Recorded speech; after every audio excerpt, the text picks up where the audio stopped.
السلام علیکم۔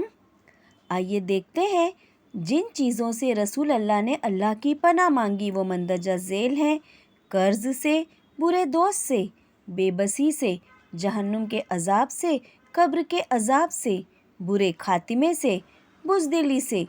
کنجوسی سے، غم سے، مالداری کے شر سے،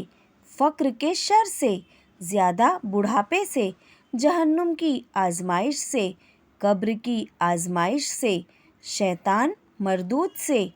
محتاجی کی آزمائش سے، دجال کے فتنے سے، زندگی اور موت کے فتنے سے، نعمت کے زائل ہونے سے، اللہ کی ناراضگی کے تمام کاموں سے، عافیت کے پلٹ جانے سے، ظلم کرنے اور ظلم ہونے پر ذلت سے، اس علم سے جو فائدہ نہ دے،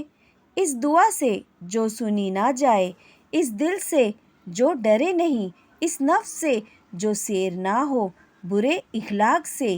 برے اعمال سے، بری خواہشات سے، بری بیماریوں سے، آزمائش کی مشقت سے، سماعت کے شر سے، بصارت کے شر سے، زبان کے شر سے،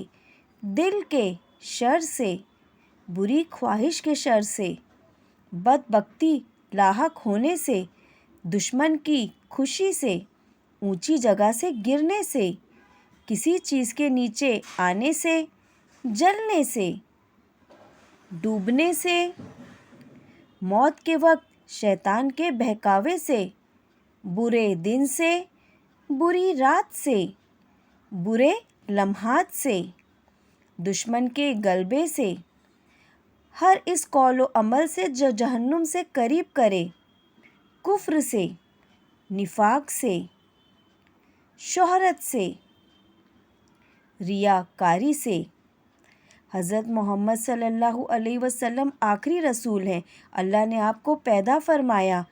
اور رسول اللہ صلی اللہ علیہ وسلم نے ہمارے لیے جن جن چیزوں سے پناہ چاہی، ہمیں بھی چاہیے کہ ہم ان تمام چیزوں سے پناہ مانگتے رہیں۔